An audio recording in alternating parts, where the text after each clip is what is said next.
All right, today then is Thursday, the 3rd of September, and we had been working on the program. So let me bring it up here. We were working on that future value program. Hopefully everybody has gotten up to the point where we left off last time. Ideally, when we get done in just a few minutes, this is what's going to happen here.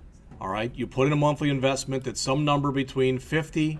So I'm going to change it from 50 to 100. All right, if you put nothing in for the interest rates, you get a message. Nothing in for the years, you get a message. If you put something of value that's out of range,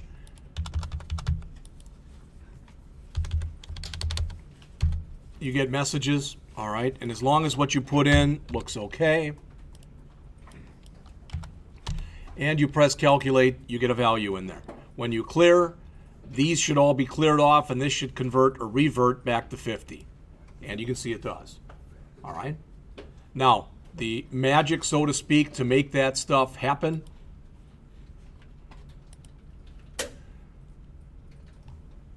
was in our CS file.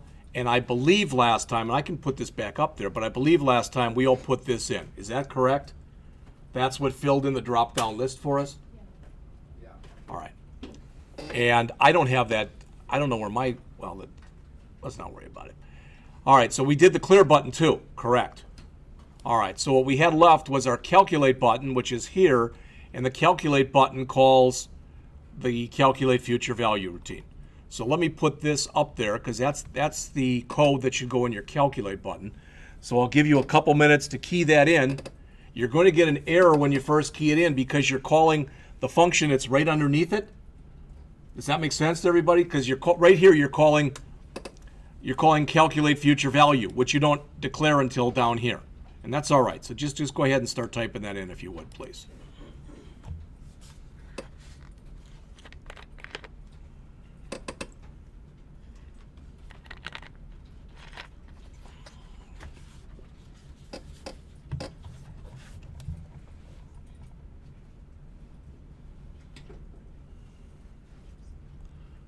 When we get done, we'll kind of discuss the entire program.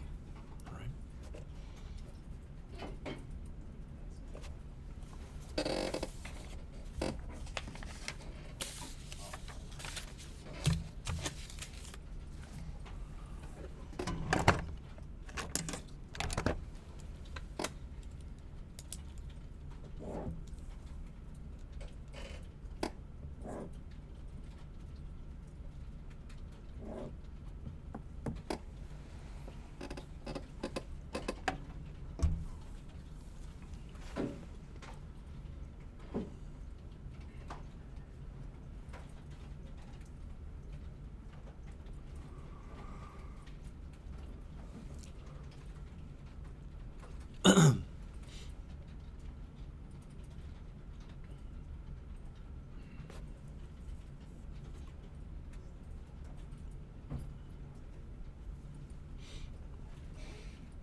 And I'll tell you what, I know some of you type faster than others, but I'm just going to go right up to there, that is valid. So I think if we do that, there, now you get the whole. So if you're getting an error, you can start to type the beginning of the next function. So you can type all this and then just put an open and close curly, and that should get rid of any errors you have. We'll add that code in just a minute.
Does everybody have this here keyed in? Yes. Anybody who does not, I guess, wants to admit it? All right, so let's move up to the next one. It's not real long. That's the rest of the program right there.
Give you about 2 more minutes, and then I want to go over. We're just going to take it from the top in the code here and work our way down.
All right, so I'm going to start doing it this way. I'm going to go to our design page and kind of bop back and forth between the two of them. I think that everybody gets this, but I just want to be sure. Again, image, H1 tag,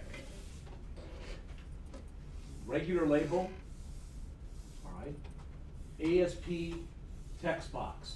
Regular label, ASP text box. All right, we've got 2 different validators on these 2 fields. We've got a required validator, and we've got a compare validator for each one. All right, again, then another label, ASP.NET text box, label, ASP.NET text box, ASP button, ASP button. Is there anything about that people don't understand? So if we take a look at the source that goes along with that then, again, this is our page directive. We don't care about that. That's filled in for us basically automatically. All right. We get our doc type, our HTML5 doc type, and our HTML tag and our head tag. What I added to the head tag then was I came in and put in an actual heading. So when we ran it, that's what it's going to appear in the tab. So that future value application is what you see right there. All right, that's that one, right? So that's that. All right, we brought in our style sheet, which I gave you.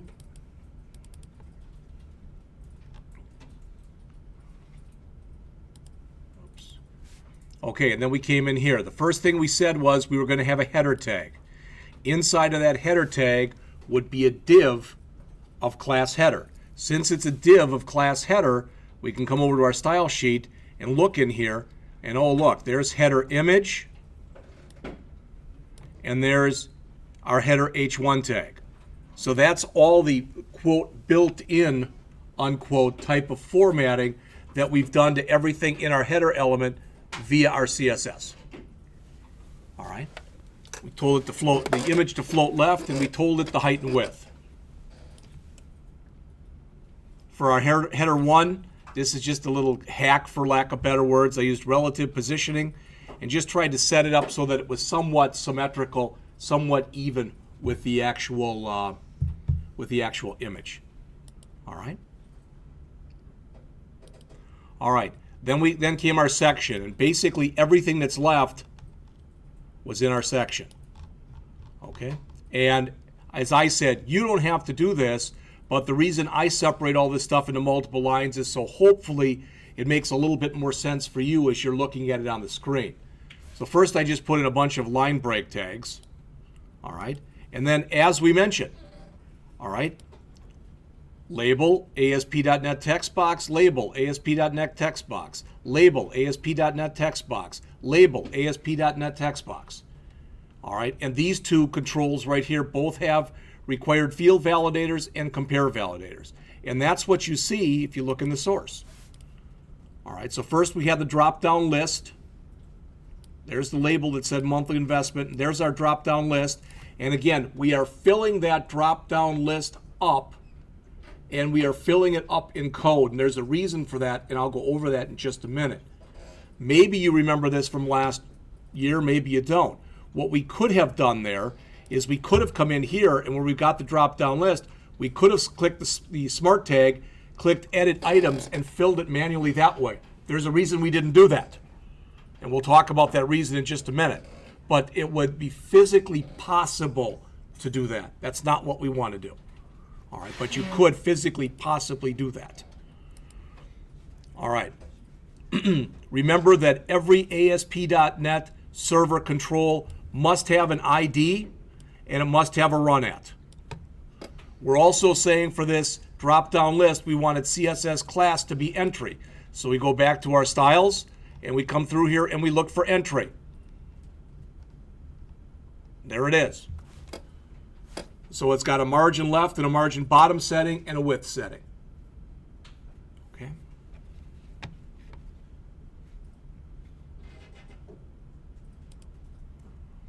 All right. Then, so that was the drop down. Then we're doing similar things, but since we're working with text boxes, that means that we're going to allow the user to enter information. And since you allow the user to enter information, there's always that chance there could be an error, whether it's done purposely or accidentally. So that's why the next two text boxes both have required field validators and range validators. All right. So our interest rate, again, there's our ID. There's our run at equals server.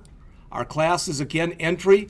I just hard-coded a value in there so there was something there when we started.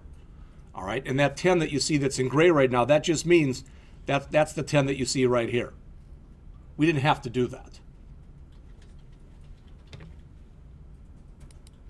Then we've got the required field validator. Remember, the name of this control is text box interest rate. So for the control to validate, notice text box interest rate, text box interest rate, text box interest rate. These are not smart tools. You have to tell them which control to validate or you're going to get an error message. All right. So for each one of these validators, we've got its ID, and it called this by default required field validator 1. All right, but since this is a text box, but since its real name is interest rate, that's what I used here, and that's what I used here. You don't have to do that, but you should be starting to get to the point where you are creating variables that have meaningful names. All right, so our ID, our run at, now we change the class. The class changes from entry, which we had before, to validator. And if we look in here, validator just means a little smaller font size, it's red, got a left margin, and we're bolding it, just so it sticks out a bit.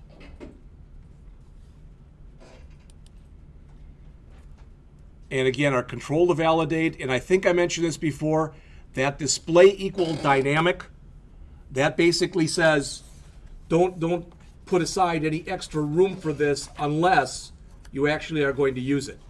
The default on that, I believe, is display equal static, which always says put aside a bunch of space for me. All right. Now, I'm not going to bring this up right now on the screen, but just so you know, Chapter 9, which starts on about page 299 or 300 in your book, that whole chapter is on validation. So I'm introducing it early on purpose. So by the time we get to that point, it's not going to be anything, you're going to be like, well, validation, I know how to do that. All right.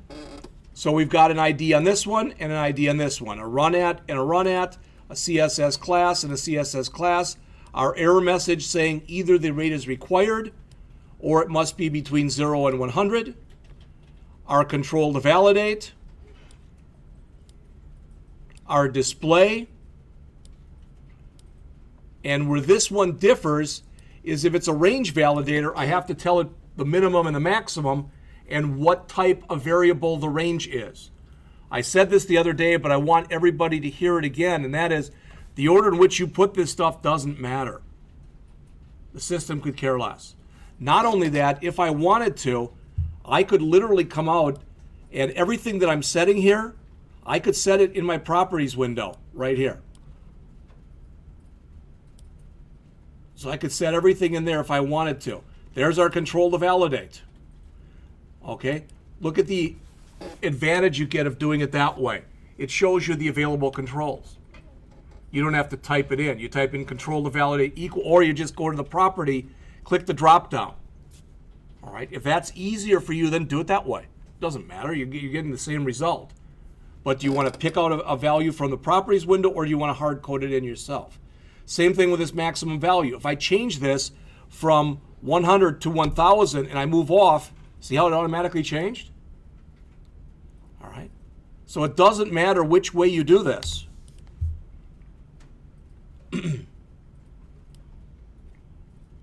Any questions on either of the validators? All right. Then we had another label with another text box, and that was for our number of years. Since number of years is literally, it's an integer, that's why on that one I didn't put 10.0 like I did for the other one. I just put 10 in there. All right. And then when you look at it, these two look very similar to the required field validators we just looked at, except instead of validating the interest rate, it's the years for the required field, and the range validator. The error message is different because instead of going from 1 to 100, it goes from 5 to 50. All right, so we have to set our maximum and minimum values accordingly. And when we looked at the range validator for our interest rate, its type was double. And it was double because it's possible that an interest rate you could have like 7.5% or whatever. All right, but for our years, we just made it an integer. So you can't take out a loan for part of a year. That's what we're saying. Any questions on that? Because the only thing that's left are the buttons. And you notice that for the buttons, they both have here an on click. And you may remember this from last semester, you may not. All right. That I can either, for this on click, all right, I can go into here and change it, or I can just double click the button and bring it up. All right. So again, like every other control, buttons have IDs, run at, the text is the size of the button. And I didn't even try this, but if I wanted to try to make these about the same size, I don't know if I put spaces there, if it pads it or not. I really don't know. So let's see.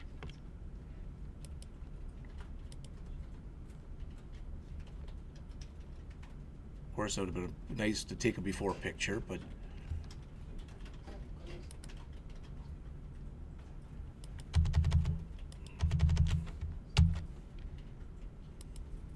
and it looks like it does. All right. What we'll get to later on in the semester is you'll set for a button, you'll set what's called a skin. And in that skin, you will say that all buttons will be this width. All right. So if you want them all to be 150 pixels or whatever, you can just do that.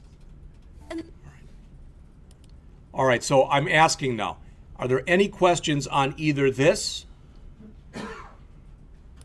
or this? Anything? Then let's go over the code, and we'll do the same kind of thing. We'll go over it basically line by line. All right.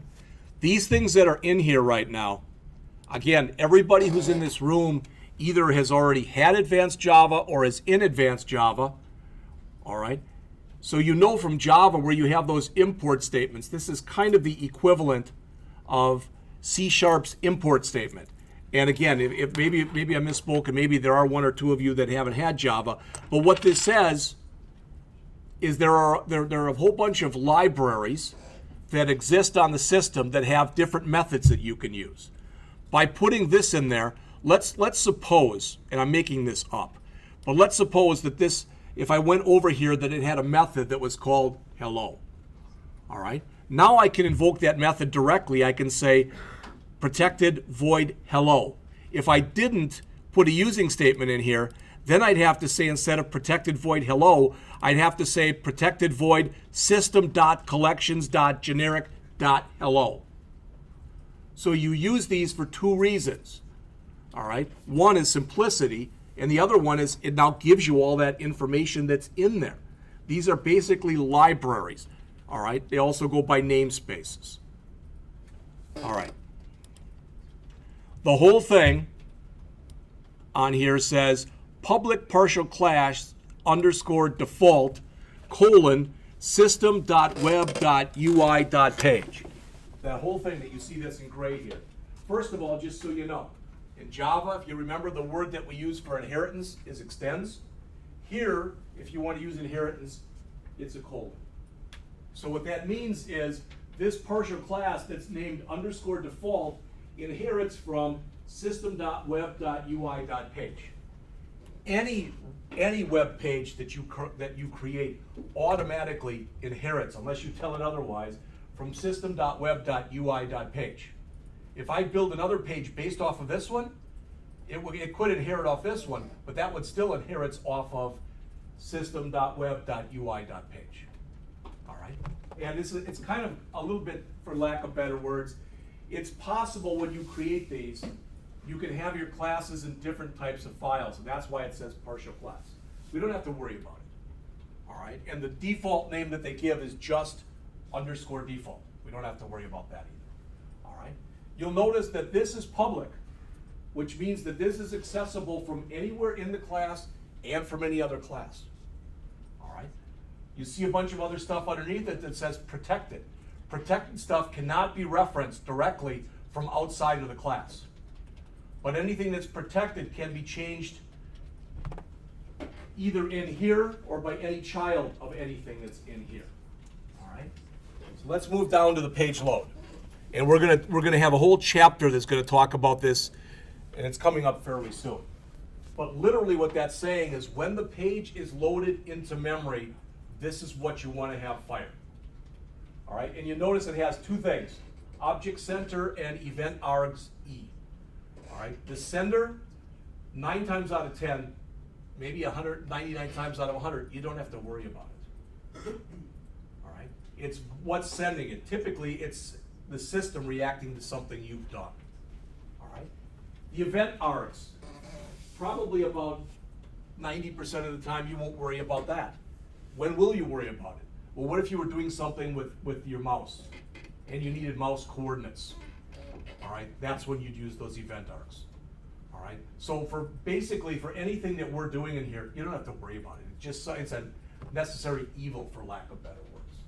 All right, now I mentioned before how we could have, so for that drop-down list that we had, all right, so this is our app, and we've got the thing there that says monthly investment. We've got this, and there's the down arrow, and if you click that, it's going to show 50, 100, 150, 200, 250, 300, 350, 400, 450, and 500. 1, 2, 3, 4, 5, 6, 7, 8, 9, 10 different values. All right? Before we go into the is post back, this is filling that thing up with those values. Does that make sense?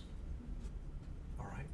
So what I'm saying to the drop-down list, I want you to add these items. They are technically numbers, but in the list, everything is actually text. That's why you say the I.toString. That's why that's in there. All right. Now, if I'm a good little programmer, I'm asking you this, and think about it. How many times, if it's up to me, how many times do I want to have to worry about filling up that drop-down list? Once, right? When I first load up the system, and that's what this check here is doing. Every other time after the page has been loaded into memory, and that's already there, that's going to be false. So that's only saying the first time you're filling it up, that's the only time that we want to go and fill up our drop-down list. So we're going to talk about postback, so if it doesn't totally make sense, we're going to get into it in just a little bit. All right? So in essence, what this is saying is, hey, if it's the first time you're loading this program into memory, grab that drop-down list and put in the values between 50 and 500. That's exactly what it's saying. All right? Do we have, I'm asking, do we have to go, whoops. Do we have to go over this? Does this all make sense to people?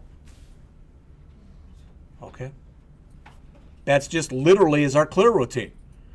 Text boxes, you clear out with double quote, and drop down list, we're setting it to our first element. Yes? Now with the clear one, I'm just coming across this. I don't know why. I'm having a big fight with Firefox and Chrome. Firefox is doing my clear just fine. Chrome, nothing. Like, I can't get it clear. I don't know what to tell you about that. Bring up the console and see what it says on Chrome.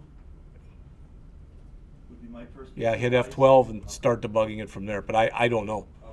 See, I've never had, I just use Chrome all the time because I've never had a problem with Chrome. Yeah. That's just not clear. That's good. So here's our calculate, right there. And our calculate is going to end up calling our calculate future value. Now, you'll notice that everything that we're doing inside of our calculate routine is inside of this if. And in English, what this means is if we passed all of our validity tests. So in other words, if everything that, going back to this,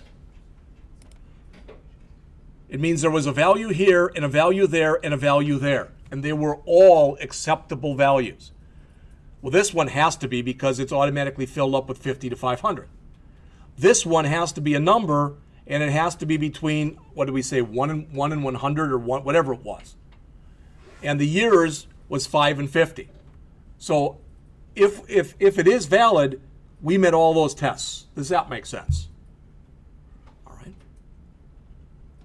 And if we don't meet those tests, we're not doing anything. We're skipping the rest of the routine. All right, we're letting another part of the program is going to handle it. This line right here says what we want to do is we want to grab whatever one of these numbers the user picked, the 50 through 500, and we want to convert it into an integer and store it into monthly investment. And in order to do that, since in here it's technically a string, we've got to convert it back to a number again. And that's what we're doing right here. And in fact, in these two right here, what we're doing is we're saying then take what's in that next text box, which is our interest rate, and convert that over to, it's a type decimal, so convert that to a decimal. Then our next one, which is another int, which is our years, it's saying convert that one. So assume we just used the default here, we had 50. All right, the interest rate, let's say we put in something that was valid, so we put in 25 there. For years, we put in something valid, we'll put in 50. All right, remember, technically the values that are in here are the string 50, the string 25, and the string 50. They have no numerical value to them. So what we're doing right here is we're giving them an arithmetic value. That's exactly what we're doing. All right. Now, Ben, you'd asked this question this morning, and I want to try something. Guys don't have to try this, but I want to try something. I believe with this line of code that we have right here, I'm going to take it and comment it out for right now. You'll see why in just a second. Now I want to grab all of it again. All right, and I'm going to say this equals 0. All right, now I'm going to say future value equals, and I don't think I'm going to get any error. C has to have something equivalent to that, and that's the problem that you were having this morning with yours. All right, but by putting this line in here, we're letting the system know, hey, call this function that's called calculate future value, call it, pass to it our monthly investment, our annual interest rate, and our years. So pass that to it. But when it comes back, it's going to give us some kind of a value and take this value and assign it to our future value. All right? And it's the equivalent of, this is the equivalent of doing this. Either one of them would work fine. But the system is expecting this to be initialized in some way. That's not an initialization. That's a function call. And the system is a little confused. So you have to let it know to associate the results of that, really it's a method call, but the results of that method call to associate that with that variable. All right. So it's just a little bit of a shortcut.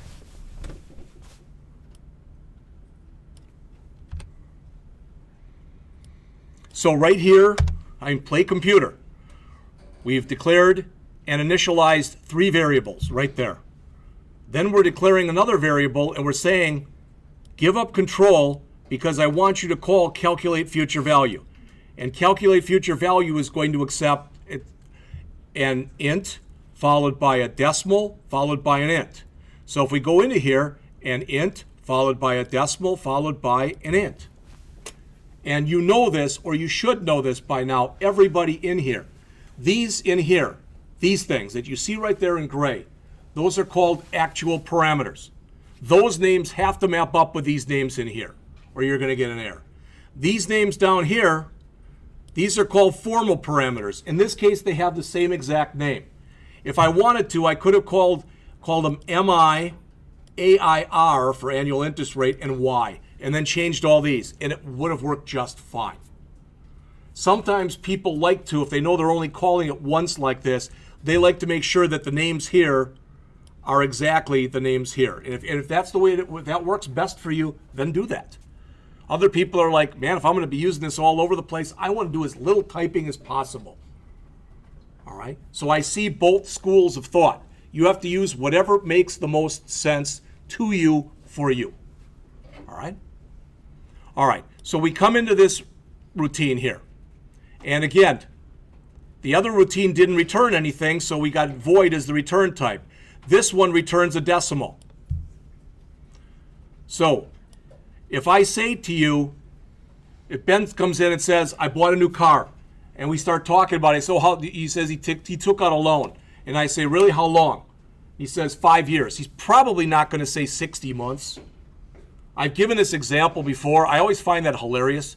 I remember asking a woman once, she had her child with her, and I said, it's a cute little kid, and we were talking about it. I said, how old is he? 38 months. So I have to sit there and do the frickin' math in my head.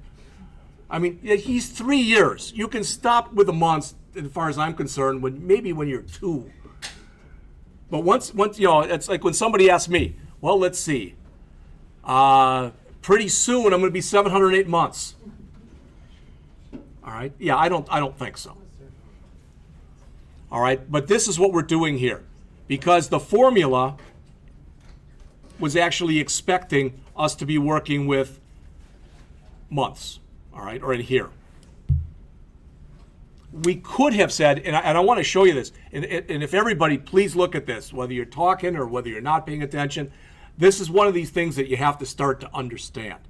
It would have been totally legit to not create this variable, not create that, all right? So I could have just literally commented that out, and then in here, now see it, now I get the error, but I could have come in here and done this, all right? So I could have come in here, instead of saying months, I could have now said years times 12. And if the program would have worked fine. There would have been no problem. Except if you code like that, you're going to get a real bad reputation really fast. And the reason for that is, if I do this, now this calculation has to be done every time I'm going through the loop. And it's not bad here because it's, at the most, maybe even 50 years, the computer goes like that. But if you're doing that all over the place in your code and you're counting to billions, you're going to notice a marked improvement by not doing that. So you should never, ever be doing calculations inside of a loop. There's not a reason for it. Do it outside the loop. Yes?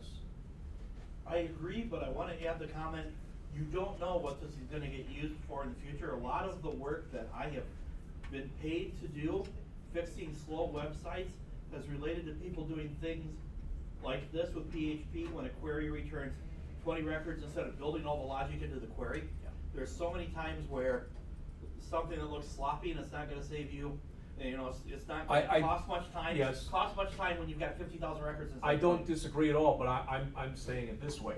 Yeah. That if it's me and somebody's going to maintain my code, I'd rather have them be maintaining this than maintaining that. And people will come back, well, if I do it this way, I have one less variable. Yeah, a whole 4 or 8 bytes in memory? All right, as opposed to having to do an operation maybe a countless number of times. So you should not be doing that. I totally agree. I just seen it from a different. Oh yeah. Different, Well, and you could look at it. Totally from a different angle. Yes. And you could say, yeah, hey, keep writing real bad code. As long as you do, I'm going to have work. All right. All right. So that's the number of months we have. This is important. Okay, this is important, and we probably should have even come in here. We probably, for the monthly interest rate, we probably should have made that equal to 0. All right, you may say, why would you make that equal to 0? We probably should have really written it like this. 0, and I'm going to grab this. Let me copy it, and I'll comment this out for right now. But what we probably should have done is we should have said if annual interest rate, if it's greater than or equal to 1, all right, then we want to do this. So if the annual interest rate is that, then we want to say monthly interest rate equals this. But some people might be smart enough or shrewd enough or whatever enough that they might say, oh, 30%, I should put in 0.3. If it's 0.3, we don't want you to take 0.3 and divide it by 12 and then divide that by 100, because then your answer is wrong. All right? So again, these are the kind of things as a programmer, you have to make sure you know your requirements, you know your data, and you're talking to your end users if possible, and you say, is there any way that somebody's going to put in a wrong value? We could force them. We could make it an integer value, all right? We could have done that. We could have made that field an integer value, and we could have made the minimum 1. All right, I guess we could have even made it 0. Okay, it's not going to do much if it's 0, but you get the idea, all right? Again, these are all the types of things as a programmer. I mean, you have to really start developing the mindset. You know, it's like, well, you know, why am I doing all that stuff? Because any idiot might run your program. And when I say any idiot, even though it sounds terrible, it's not meant to. And probably will. At one point. And Doug used to always call them, he would say this acronym to his class, he would call them FKUs. Effin' knob users. That's the way he referred to them. You never know if they're going to be experienced people or they're going to be people who are totally inexperienced. But you have to try to account for that either way. All right? So then we've got our future value variable. So if we put in 10 years, all right, then it's going to be 10 times 12. So that's going to be 120. If we said 10%, it's going to be 10% divided by 12 divided by 100, because that's what we pay per month. All right? So we'd be saying here to go from 0, well, it's less than 120, and I can't tell you exactly what this calculation means. I'm not an economist or anything like that. But what are we telling it to do? We're telling it to take whatever our current future value is, add our investment to it. So if we chose the first value here, it would be adding 50 to it. So if our future value was 500, it's now 550, and we're going to multiply that by 1 plus whatever our monthly interest rate is. All right. So we're multiplying it by itself, time basically, and that interest rate. And when we get done, we return it. Now that was long, probably a lot longer than you wanted, but ideally everything that's in there makes sense. All right. Let's take a break, and we'll come back at 5 minutes after 2, please.